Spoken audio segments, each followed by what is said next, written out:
Olá, neste vídeo nós vamos ver os diagramas de pontos e o diagrama de strip chart, que são muito parecidos. Nós vamos utilizar os seguintes arquivos de dados. O primeiro é o JUL2, que utilizamos nos vídeos anteriores, com as variáveis sex e Tanner transformadas para fatores.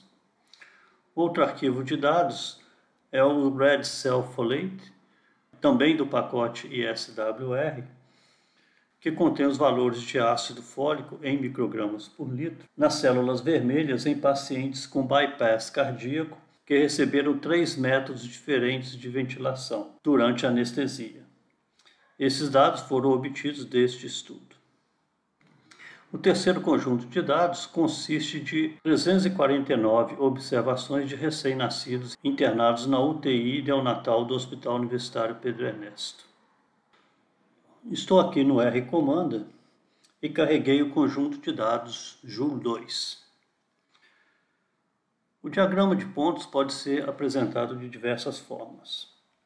Então, para criar um diagrama de pontos, vou em Gráficos, seleciono o gráfico de pontos, vou selecionar a variável IGF1 e podemos também selecionar uma variável de agrupamento para construir um gráfico de pontos de IGF1 para cada categoria de uma outra variável, por exemplo, Tanner Cat.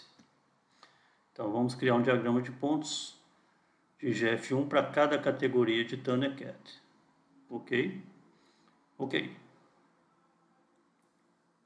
Deu uma mensagem de erro, as margens muito grandes.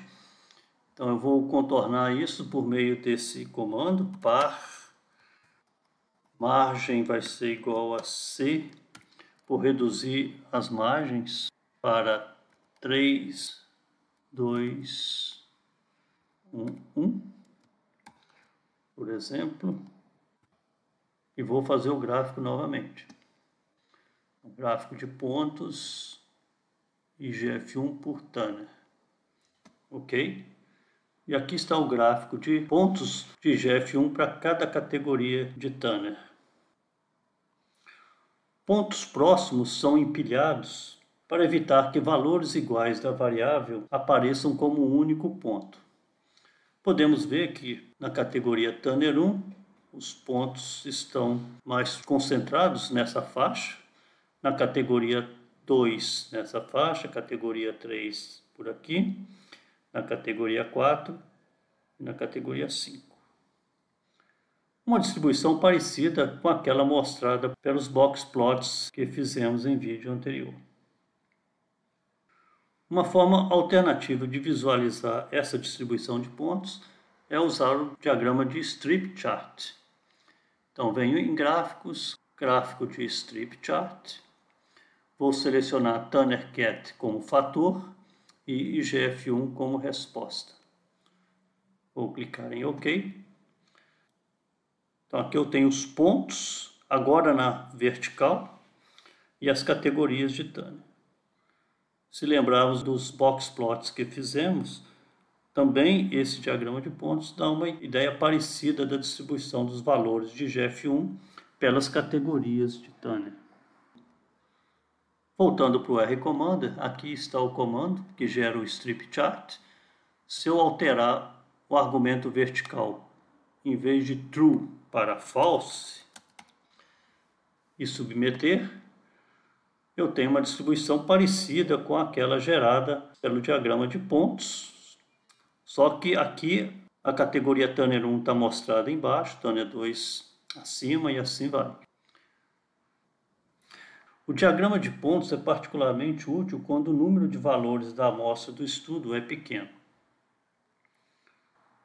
Vamos comparar os diversos tipos de diagramas que vimos até agora: box plot, diagrama de pontos ou strip chart e histogramas. Primeiro, vamos comparar os diagramas box plot, diagrama de pontos e histograma de IGF1 no conjunto de dados JUL2. Neste caso, há 1018 valores de IGF1 no conjunto de dados. E como tem muitos pontos, O diagrama de pontos não fornece uma visão clara de como os valores estão distribuídos.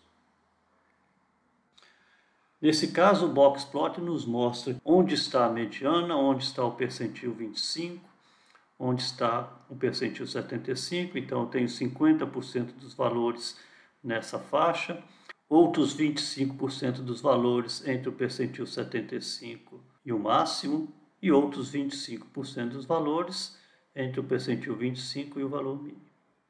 O histograma também nos dá uma boa ideia da distribuição dos valores de IGF-1, embora não indique claramente onde estão a mediana, percentil 25 e percentil 75.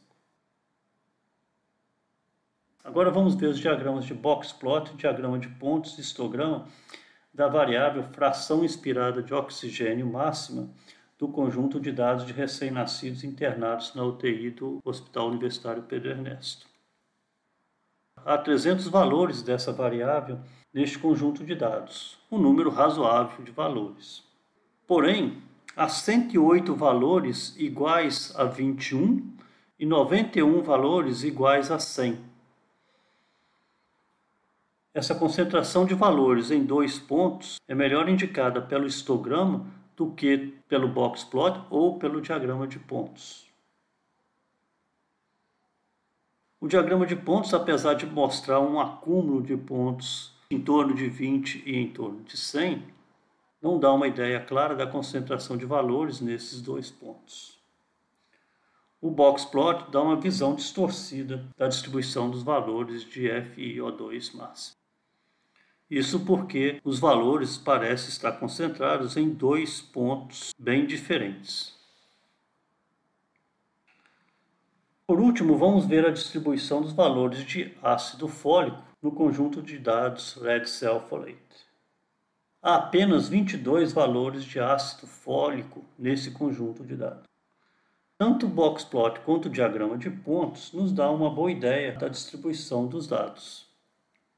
Já o histograma tem que ser construído com poucas classes, porque temos poucos pontos, somente 22, mas mesmo assim ele nos dá uma ideia razoável da distribuição de valores de ácido fólico. Nós temos 10 valores, aproximadamente, na faixa entre 250 e 300, 6 na faixa de 200 a 250 e 6 entre 300 e 400 microgramas por litro. Então, nesse exemplo, os 3 diagramas nos dão uma ideia boa da distribuição dos valores de ácido fólico. A mensagem deste slide é a seguinte: utilize diversos diagramas para explorar os seus dados antes de decidir qual será o mais adequado para você utilizar no relatório ou artigo. No próximo vídeo, vamos apresentar o diagrama de dispersão que mostra a relação entre 2 variáveis numéricas. Até lá!